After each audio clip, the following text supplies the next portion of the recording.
Hey there, people.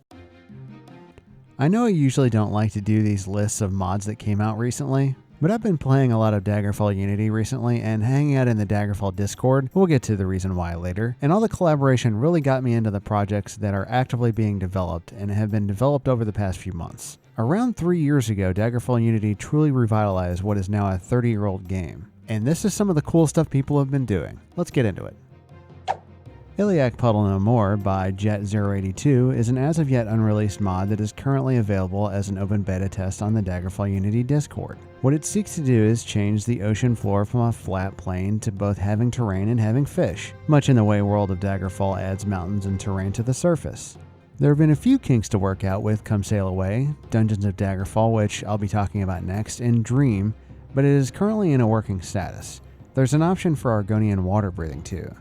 This is honestly a terrific idea. It opens up the field for underwater dungeons, treasure, and exploration. There's another modder, Red Warrior the Glen, whose name will be coming up later, who is working on upgrading the Daggerfall map to work in the ocean, since it doesn't currently. Once you step off land, it just has no idea where you are and shows a random place. Exciting times.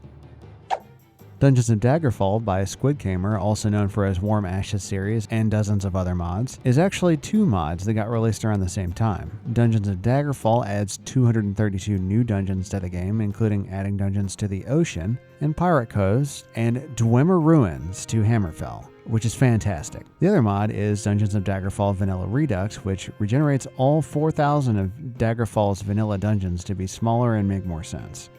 I actually gave some input into this during the development process. My biggest problem with Daggerfall's vanilla dungeons is that they all seem like they were constructed by an absolute crazy person. With entire wings of a dungeon spiderwebbing off a nondescript or sometimes even secret passage, they just make no logical sense. In a normal building, you have an entrance, a main room with passageways radiating off of it, or a hallway with other hallways and other rooms radiating off of it. Vanilla dungeons are all mazes that make no sense how they were actually built or how they would actually be used by real people. This should only be true of something like a giant anthill or a labyrinth that was made to confuse its inhabitants. Anyway, the long and short of it is, both you can turn off the small dungeons options so Dungeons of Daggerfall works properly, and the dungeon construction should make a lot more sense. I have no idea how Squidgamer performed the wizardry of regenerating all 4,000 dungeons, but it's pretty damn impressive. Jak-Be-Nimbel by Red Warrior of the Glen. Red Warrior to me seems like a madman. He had the audacity to add sailable ships with Come Sail Away about a year ago, which is still getting consistent updates. He created Killer Instincts, which, among other things, gives enemies the ability to charge and use just a bit more tactics. Tome of Battle, which adds 3 weapon types. And let's not forget Eye of the Beholder, which adds third-person gameplay, which I am still dumbfounded about. Well, he's back with another banger, because this time with Jak-Be-Nimbel, he has added an alternative jumping system similar to Battlespires Jump, which is probably the only good aspect of that game. Nobody's going to understand what that even means. Nobody played Battlespire. It's a targeted jump like Crimson Desert or a turn-based strategy game. It also features the ability to clamber onto surfaces.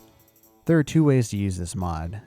1, delete your jump key and use this as a replacement, or bind an additional key for the nimble jump. I bound Q since I still want to be able to quick react jump when needed. But the nimble jump is so much better than vanilla jumping in distance and precision. All in all, a very intriguing mod. I'm curious to know what kind of mod this guy is going to think up next. Locations Overhauled series by Wayton. He's been taking various vanilla locations and overhauling them, adding decor and clutter. Recently, it's Knights of the Horn, Orc Buildings, Shedungeon, and the Dark Brotherhood locations. Older ones include Orsinium, Woodbourne Hall, and the Thieves Guild, all which recently got a new update. Honestly, they look very good. Check them out for some additional flavor. Foraging by Harbinger451 adds the ability to chop wood, mine gems and metal, cut plants, rob graves, fish with a net, and forage in the forest. It's a nice little additional slice of immersion. Surprisingly, it doesn't require climates and calories like Daggerfall fishing framework, which I am happy about since I don't usually play with survival type mods, in most games. I mean, I like the idea of survival elements and I play survival games occasionally, but they usually get annoying very quickly. Travelmap Enhancements by Metis Kinetis is a small quality of life mod that allows you to instantly view fast travel locations from quests and to save favorite locations. Even though I also have the ability to click on a location from a quest and fast travel that way, Travelmap Enhancements does it better and faster, and the save function is really great.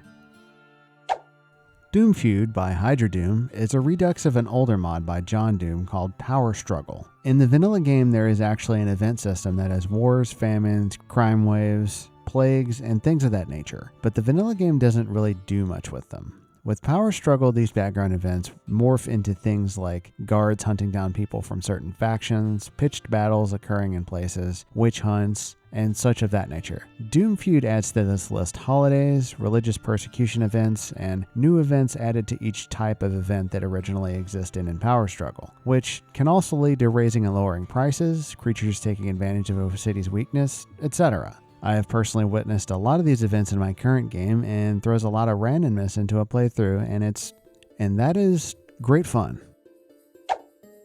Artixfires Economy Mod actually came out about a year ago now, but it seems like it didn't really get the attention it deserved for being such an out there mod. What it does is simulate an economy and allows you the means to buy, store, transport, and sell items, as well as a robust automated trading, warehouse, and logistics system that allows you to essentially play Daggerfall but as a capitalist. All the action is supported in this large brown scroll. It seems somewhat complex, and I haven't really been able to put my finger on how to actually make money doing this, but as you can see, I also don't own a multi-million-dollar stock portfolio in real life.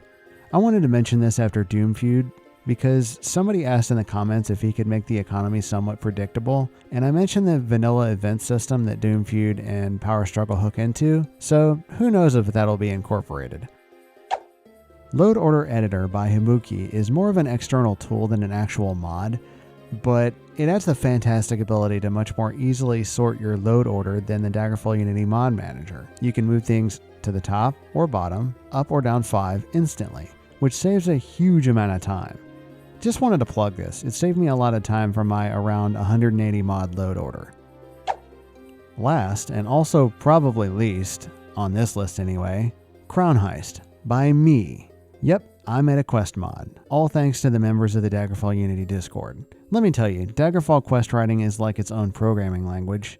It's fairly easy compared to full-blown C#, but the documentation of the functions in it isn't that great, so it requires a lot of trial and error. This is a quest mod that adds a capstone quest to the Thieves Guild, and by capstone, I mean a master level quest that caps off a guild for you.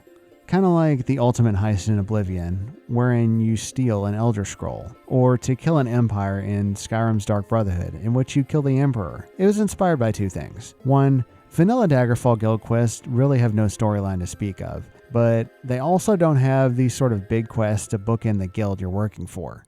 Quest Pack 1, one of the earliest quest mods for Daggerfall, actually adds some of these, most notably one for the Dark Brotherhood, but none of the Thieves Guild ones really fit the Master Thief vibe. It's got one where you've got to survive, and it's got one where you steal body parts, which is not what I'm looking for. So I made my own. And number 2, the Crown of Baranzaya is an item in Skyrim that's never mentioned before or again as an item of significance. In Skyrim, it's noted to have been stolen by an unnamed thief sometime between when she got married and Skyrim 200 years later. Since she's alive and married in Daggerfall, I figured it'd be cool if that thief was you. Yep, you're stealing Queen Baranzaya's crown for a boatload of money to a foreign buyer, presumably in Skyrim. The job is to teleport into the depths of Castle Wayrest, find the crown, and get out, with only one complication along the way. My initial idea was a little bit more ambitious, but what can I say, I'll do better next time. And I also finally crossed the verified mod author line, so no more advertisements on Nexus. Yay for me. And that's all I got for today. But if you'd like to support me, like and subscribe and all that kind of stuff, you know the drill. I got a big Daggerfall Unity video coming, but for now, so long and thanks for watching.